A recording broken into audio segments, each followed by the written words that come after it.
A'udzu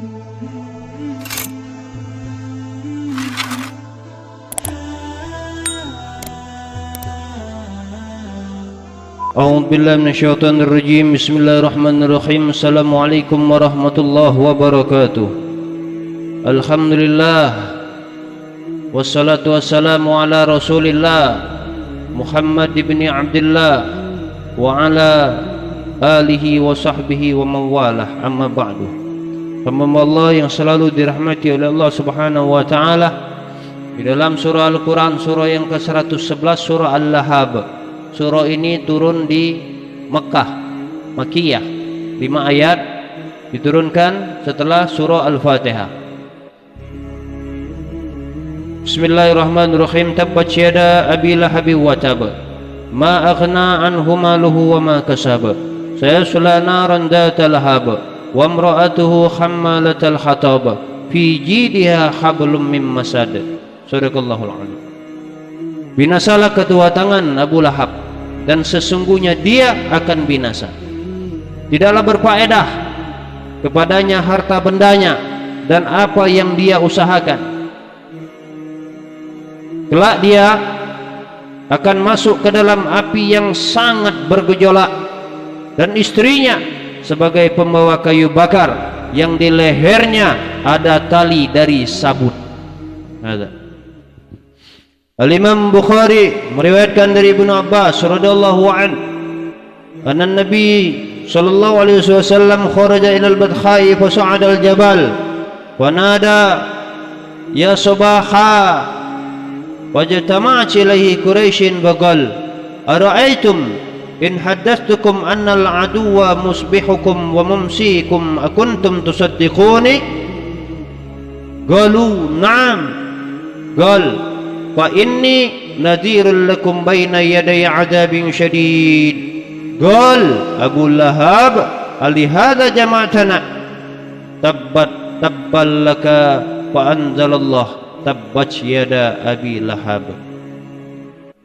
Baginda Nabi Muhammad sallallahu alaihi wasallam pergi ke lapangan luas. Kemudian beliau, baginda Nabi Muhammad, naik ke atas bukit dan menyeru, wahai masyarakat, seruan Rasulullah. Kemudian berkumpullah para warga Quraisy menuju Rasulullah sallallahu alaihi wasallam yang berada di atas bukit. Setelah itu Nabi kita Nabi Muhammad berkata, bagaimanakah?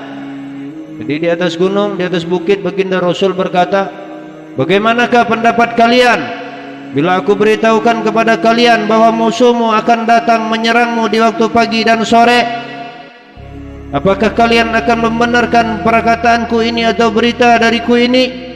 Kemudian para masyarakat menjawab, na'am. Qalu na'am. Ya, katanya, kami percaya kepada engkau duhai Muhammad. Kemudian baginda Rasul melanjutkan perkataannya, kalau begitu aku ini adalah sebagai pemberi peringatan terhadap azab Allah yang hebat. Itu kata Rasul. Kemudian tiba-tiba berkatalah Abu Lahab, muncul si Abu Lahab dari belakang, dari perkumpulan kerumunan masyarakat. Abu Lahab muncul dan berkata, alihada jama'atana, untuk inikah kamu kumpulkan kami? Binasalah kamu, kata Abu Lahab, duhai Muhammad.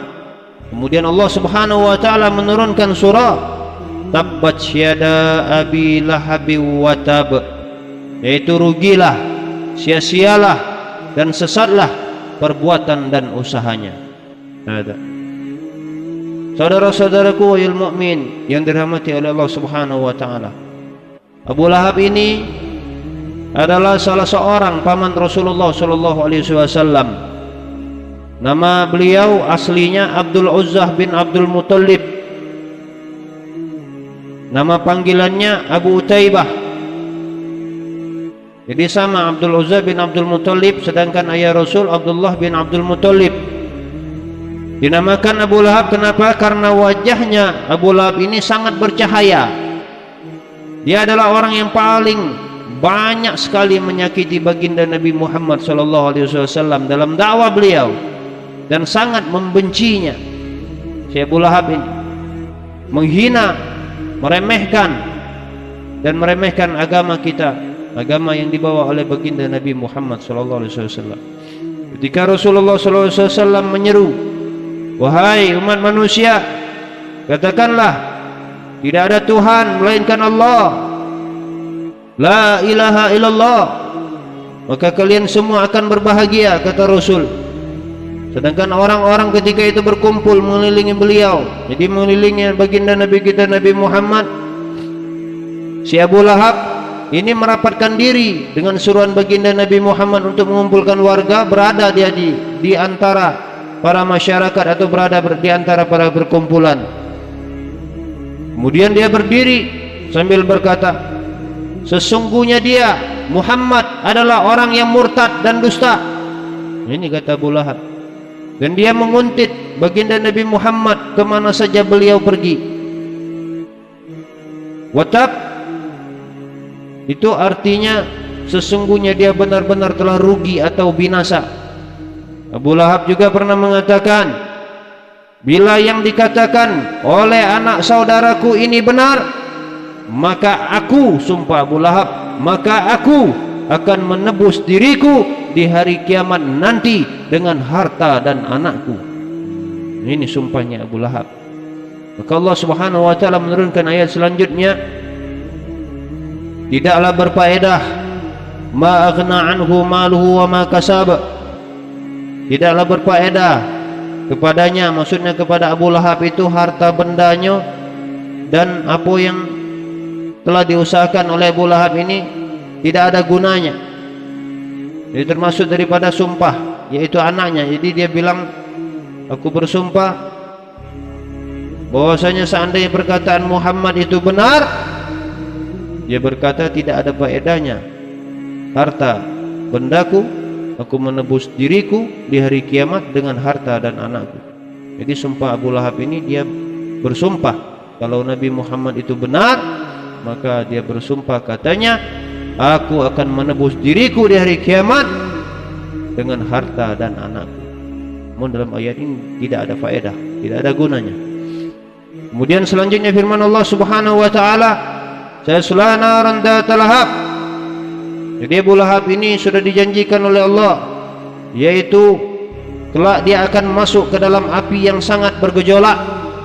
Jadi api itu mempunyai bunga api, bara api, dan daya bakar yang sangat hebat. Dan istrinya Abu Lahab sebagai pembawa kayu bakar. Ya mukmin,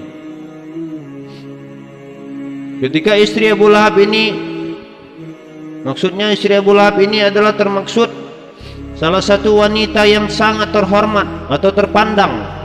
Jadi barisan dari wanita terhormat di kalangan warga Quraisy, namanya Ummu Jamil. Adapun namanya adalah Arwa bintu Harb bin Umayyah, saudari Abu Sufyan. Dia ini sering memberi bantuan kepada suaminya dalam hal melakukan kekufuran dan pembangkangan terhadap baginda Nabi kita Nabi Muhammad. Jadi istri Abu Lahab ini membantu perjuangan Abu Lahab untuk menjatuhkan, menghancurkan Abu Lahab dalam dakwahnya. Itulah sebabnya di hari kiamat nanti dia pun akan memberikan bantuan kepada suaminya ketika dia disiksa di dalam api neraka Jahannam. Jadi istri Abu Lahab ini pun akan membantu suaminya dalam neraka, sama-sama dalam neraka, tapi dia membantu suaminya Abu Lahab untuk mendapatkan siksaan itu. Itulah dalam firman Allah Subhanahu wa taala menyatakan, wa imra'atu hammalatal hatab, pembawa kayu bakar, dan di lehernya ada tali dari sabut. Ya kan? Kenapa? Diriwayatkan oleh Sa'id bin Musayyad bahwa dia adalah seorang wanita yang mempunyai kalung yang sangat mahal di lehernya. Jadi istri Abu Lahab ini punya kalungnya mewah, mahal harganya. Ya. Kemudian dia berkata kepada suaminya Abu Lahab, aku akan mendermakan kalungku ini. Jadi rela dia, aku akan mendermakan kalungku ini untuk melancarkan permusuhan kepada Muhammad.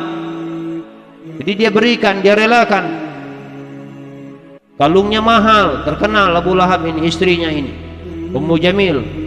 Dengan demikian makanya Allah Subhanahu wa taala menurunkan daripada ayat akan memberikan siksaan kepadanya dalam neraka nanti dengan tali dari sabut.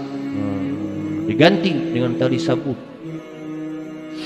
Ya mukmin, dalam firman Allah Subhanahu wa taala yang di lehernya terdapat tali sabut, sebagian daripada ulama menafsirkan yaitu di lehernya itu, di leher istrinya Abu Lahab itu akan dikalungkan sebuah tali dari api yang akan mengangkatnya sampai ke bibir neraka. Jadi dikalungkan leher istri Abu Lahab itu yang akan mengangkatnya sampai ke bibir api neraka, ke bibir api neraka, ke jurang dekat jurangnya neraka.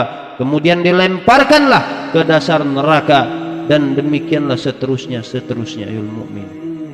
Jadi ayol mukmin dapat kita simpulkan dalam surah Al-Lahab ini perjuangan dakwah Rasul, musuh Rasul adalah Abu Lahab. Kenapa Abu Lahab menolak kebenaran yang disampaikan oleh baginda Nabi kita Nabi Muhammad?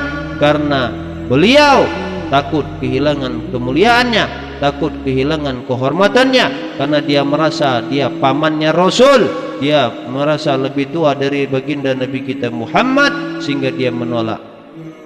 Ini mudah-mudahan ada hikmahnya. Lebih dan kurang saya memohon maaf. Al-afu minkum. Al-fakir adu billah. Allahumma salli wa sallim ala sayyidina Muhammadin wa ala alihi wa sahbihi wa sallam. Alhamdulillahi rabbil alamin. Wassalamualaikum warahmatullahi wabarakatuh.